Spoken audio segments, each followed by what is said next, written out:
Part of my education at school was to read The Portrait of an Artist as a Young Man, which is really about Catholic education in Ireland. And being brought up Catholic myself, I related to a lot of the fire and brimstone and the guilt. That was really the subject matter of that book. I went on to read Ulysses. I still don't understand Finnegan's Wake, I have to be honest with you.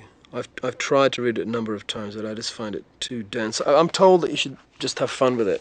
You know, it's wordplay and it's like music.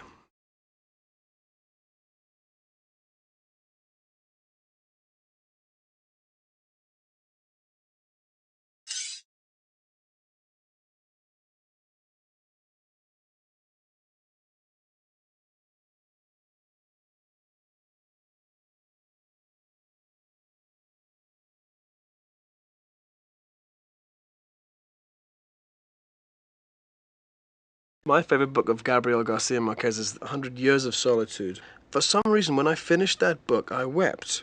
It just made me very tearful. It was one of the books I didn't want to finish. I just wanted to keep living in this novel. And I suppose I always look for that now in novels, to make me do that, to make me tearful, to make me emotional and cry. I think it's much easier in movies to do that because you have music going and you have acting. But in a novel, just to do it with words, to make people feel something deep inside, to well up that way, is a wonderful talent. And particularly when it can be translated into English from the Spanish and still mean something wonderful.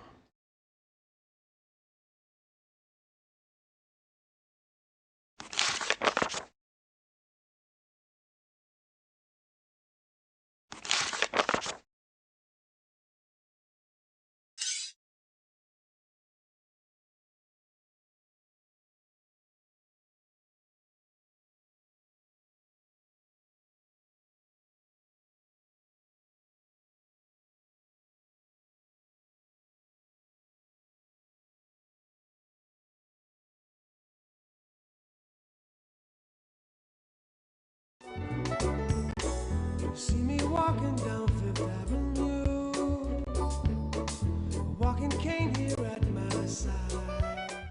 I was approached to appear in an Englishman in the videotape of, which is part of Nothing Like the Sun, I believe, and is one song in it, and I was asked to be in it, so I went to West Broadway, and people who've seen the videotape say, "You looked so cold." And I was so cold because it was February and I walked up and down West Broadway, lurched up and down. I had terrible rheumatism, so I lurched up and down West Broadway, clutching onto my coat and my scarf and my hat because of the wind. And that's all I remember. Just a few tottering steps in the snow.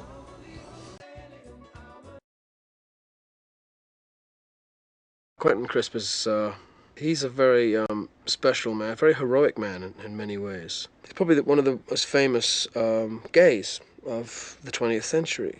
And he was openly gay at a time when, one, it was a criminal offense. Two, it was very dangerous to proclaim yourself gay. And he's a hero. I mean, to meet the man now, and he's very old now, he still has an amazing storytelling ability, an amazing grace, an amazing dignity. And I wrote a song called Englishman in New York about him. I think he moved to New York when he was in his 70s and lives in the Bowery, which is a pretty heavy area. Is celebrated as the hero that he is. You know, he's a man who's himself. Be yourself no matter what they say. And he was one of those people.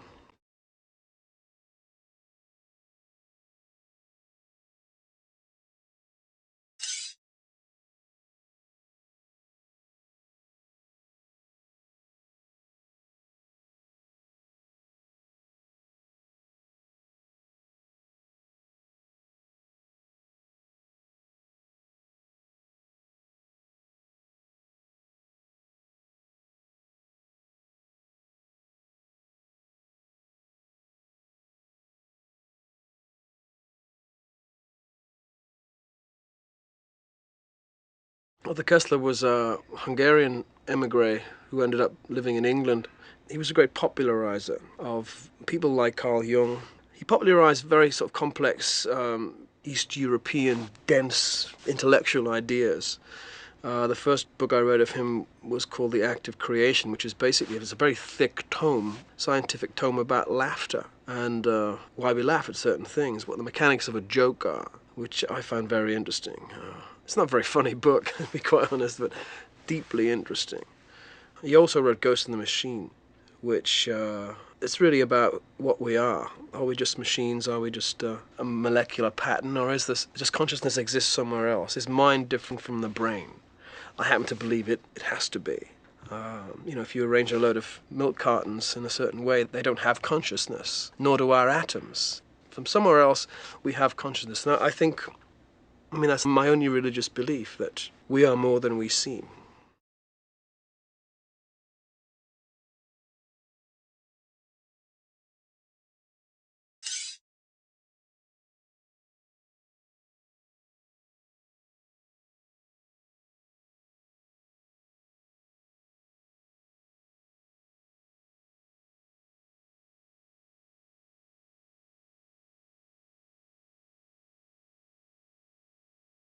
Jeff Schumacher is probably most famous for writing Small is Beautiful, which is a treatise really against the idea of big is better, sort of corporations and massive nation states. I suppose it's really about village life, and small communities that are self-sufficient.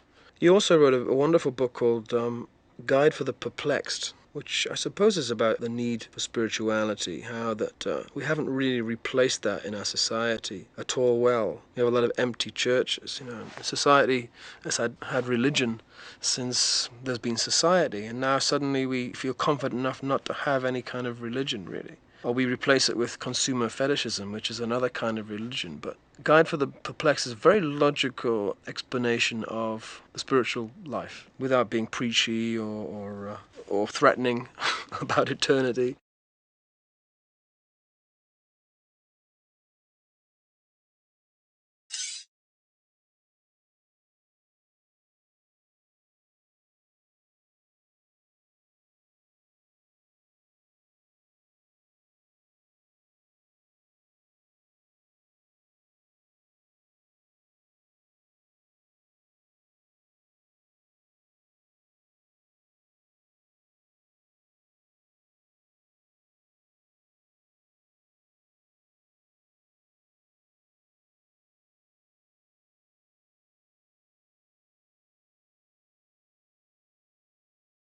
Shakespeare, I suppose, was the literary equivalent to a Mozart. He just seemed to spew out beautiful language, like he couldn't help it. And, the number of works that are attributed to his name is quite phenomenal. I suppose it's like Bob Dylan, he was channeling something.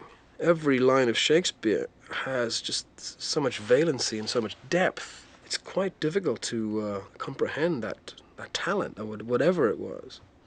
So I've taken it upon myself to freely, rob Shakespeare whenever I can. There's some wonderful lines that you can just rob him wholesale. I mean, he's in the public domain, So it's always good to throw the odd bit of the bard in.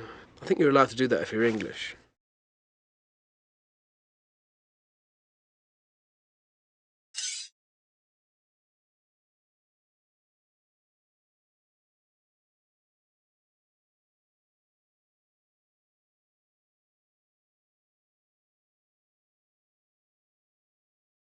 Nabokov, I'm probably the only person in songwriting who's Nabokov's name in a pop song.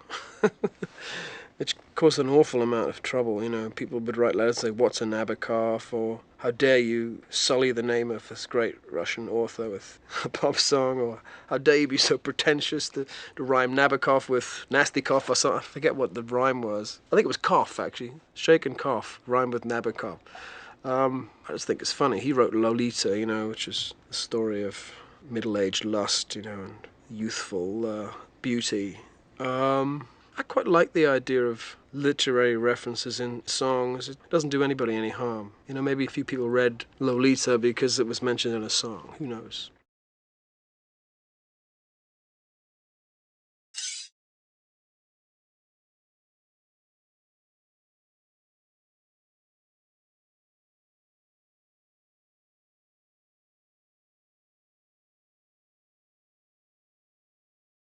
The first book I read from cover to cover, I was 7 years old. I remember this. I was very proud of the fact that I'd read Treasure Island by Robert Louis Stevenson.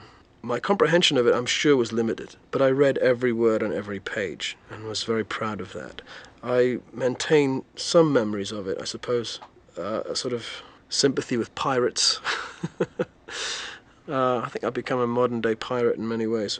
The idea of hidden gold and the black spot and life on the high seas has always appealed to me. I suppose if I had to choose another period, I suppose that would be it, really. The Spanish Main would be for me.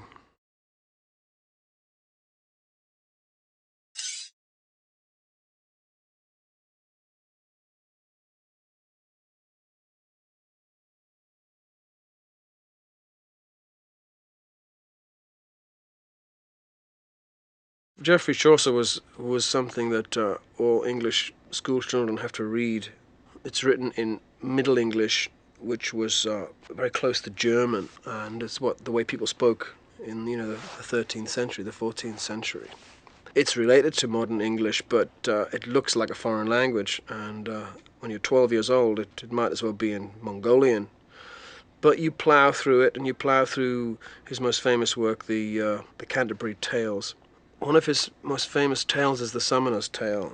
Summoner is where my surname is Sumner, which has been sort of shortened. And the Summoner's Tale is mainly about farting, I think. It's a very anti-religious tale. He has a running battle with the monk, who's also one of the pilgrims. And it's about the corruption in the church, basically, and farting.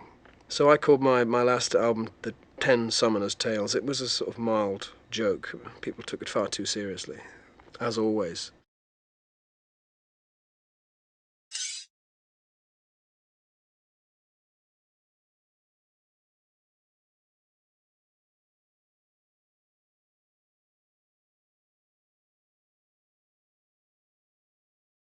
T.S. Eliot is probably the most English of American poets. He was a sort of Englishman by choice, even though he was born in Illinois or somewhere like that. I think The Wasteland is a poem that again, in English school, we have to sort of learn by heart. But I suppose it's the poetry of alienation and desolation. I think it's closely linked to Samuel Beckett's work, the Waiting for Godot, that landscape of total war, the landscape of complete desolation, and where does that leave man? Again, I can't point to an influence in my work at all and say, well, that was influenced by T.S. Eliot, but I'm sure that, that all this stuff goes in and comes out somewhere.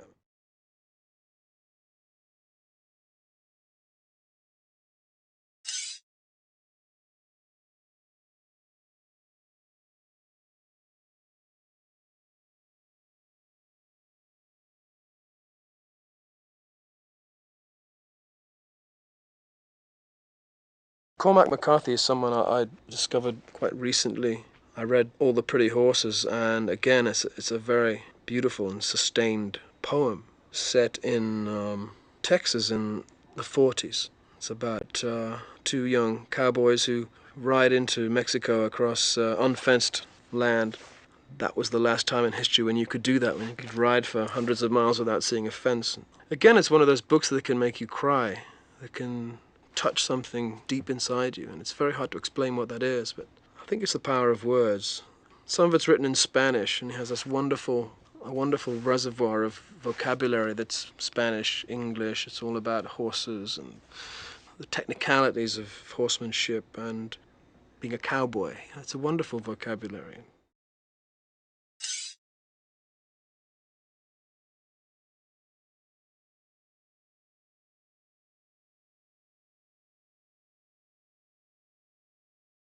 Paul Bowles hasn't written very many books, but he wrote a book called The Sheltering Sky, which became a film by Bertolucci a few years ago, and I read it long before it was a film, but it's one of the most beautiful, sustained, poetic novels I've ever read.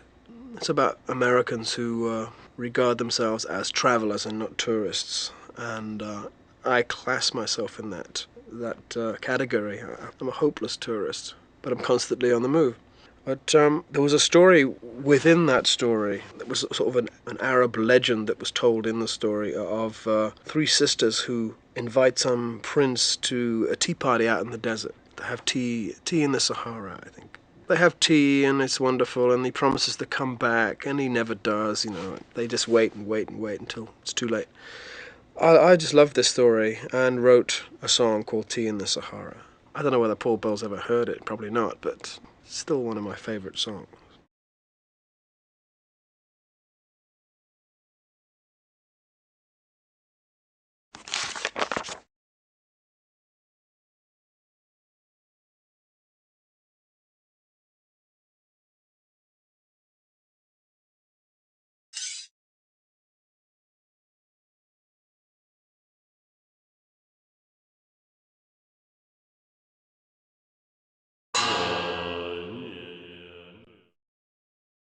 I always considered myself fairly skeptical about mumbo jumbo, and I never really believed in things like tarot cards, except I had a friend who knew a bit about them and actually made a living as a psychic advisor.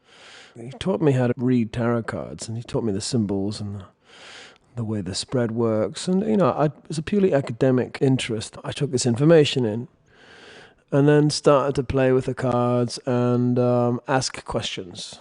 And somehow the cards would answer in a very coherent way. There's no scientific basis for this at all. It just allows you to look at your life, or to look at the life of someone else, and use the cards as a sort of context for thought or meditation. It's no more than that. There's nothing creepy about it. It's just a way of dealing with things, and an enjoyable one.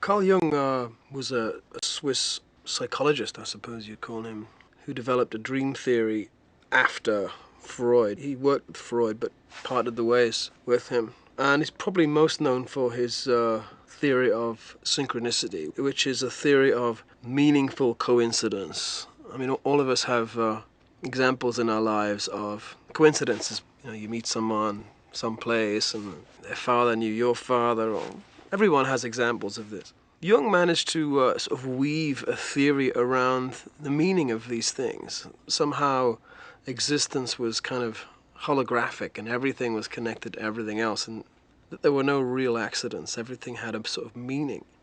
As an artist, as a writer, I think it's good to embrace this kind of thing, because it means that any observation you make has some sort of meaning. It has to.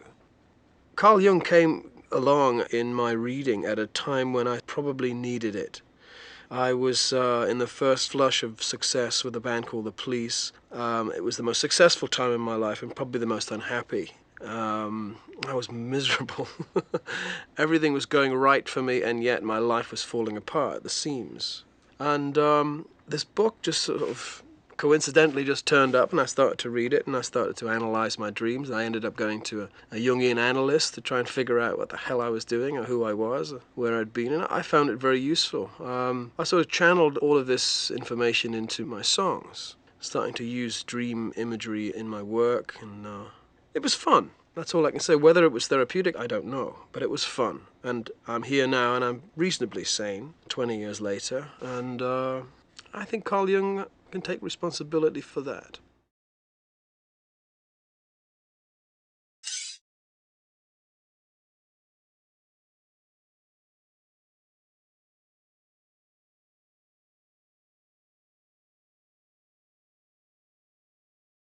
I'm really fond of the idea of optimism as regards the future. I think it's necessary for us to be optimistic about the future, because the alternative is actually unthinkable. There's a lot of doom and gloom, and a lot of people have this idea that the world's going to end in 99 or whatever. This is an apocalyptic idea that we're going to be heading for St. John's apocalypse, and it's all tied in with basic fear. And not being a fearful person, I feel optimistic about the future. I think that's what we do. Buckminster Fuller's one of those people who are optimistic, who had ideas about sharing resources and about using resources for the whole world, as opposed to just selfishly trying to hoard them for ourselves. And he's an important author from that point of view.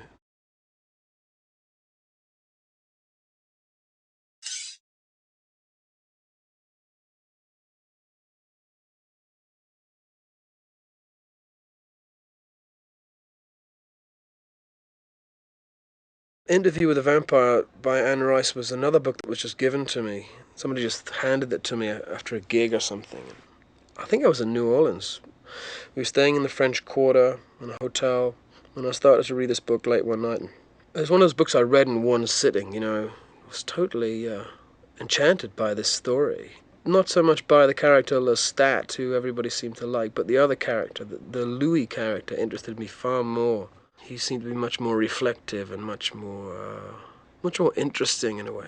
And I wrote Moon Over Bourbon Street based on that reading, you know, that it was the idea of being a vampire and being a predator, but regretting it all the time, and knowing that there's something morally wrong with your lusts, your hunger. And I loved that struggle that was going on in that character's head. There was a kind of movement that there were people who thought that Lestat, who then became a rock star in previous and resulting books, was based on me, which he wasn't the character I was interested in at all.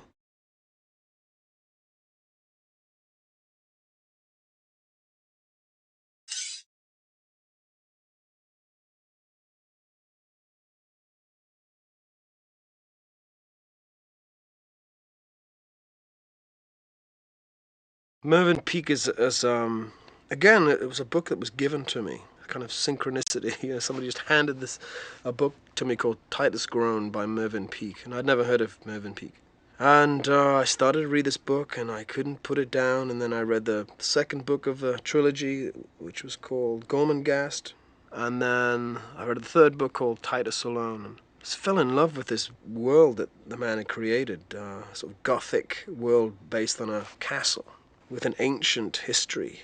And I eventually ended up buying the film rights to this book and meeting Mervyn Peake's widow in London and trying to get a movie made of this book. I failed in that. What I did do was, with the BBC, I made a radio play, which actually satisfied my need much more than a film would have done, because radio is a medium where the imagination is brought into play much more. You have to imagine vast distances. You have to imagine impenetrable darkness. If you close your eyes, the words create that. So in many ways, it was the perfect medium for Gormenghast.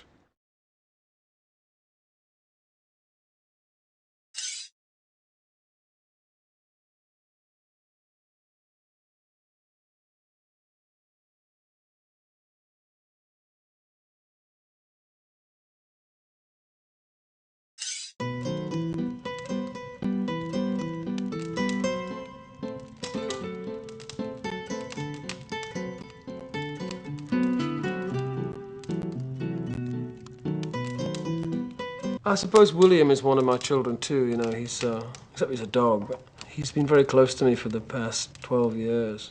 He means a lot to me. He's my alter ego.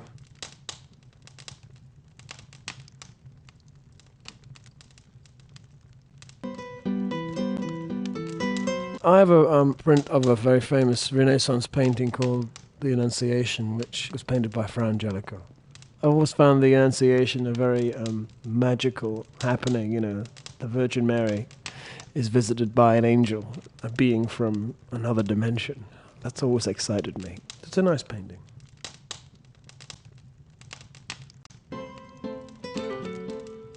Agnes is my rather famous grandmother. In fact, people know me as Agnes's grandson rather than Sting. She's 89. She had 3 heart attacks about 2 weeks ago and is up and kicking the next day. She's that kind of person. She'll survive all of us, I'm sure. And she was on their way down to stay with us, and she was late. And we were a bit worried about it, and we got a phone call in the middle of the night. I said, "Where are you, Agnes?" She said, "Well, I'm on the train." I said, "Well, how are you talking to me on the train?" She says, "Well, there's a man next to me with a cellular phone." She said, "The train caught fire, and we're stuck on the line here. And they put the fire out, but we're stuck. You know, this is the middle of the night." So I was writing a song at the time, a tune, and I ended up calling it Agnes and the Burning Train. I gave her a sainthood, so I called it Saint Agnes and the Burning Train.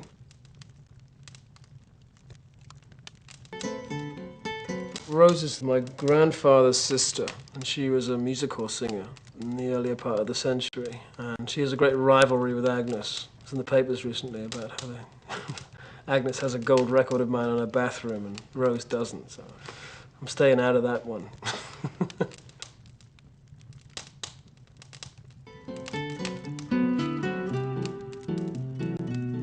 The name summoner comes from the sort of medieval summoner, and a summoner summoned you to court if you'd done something wrong, I suppose. So he's probably a local thug.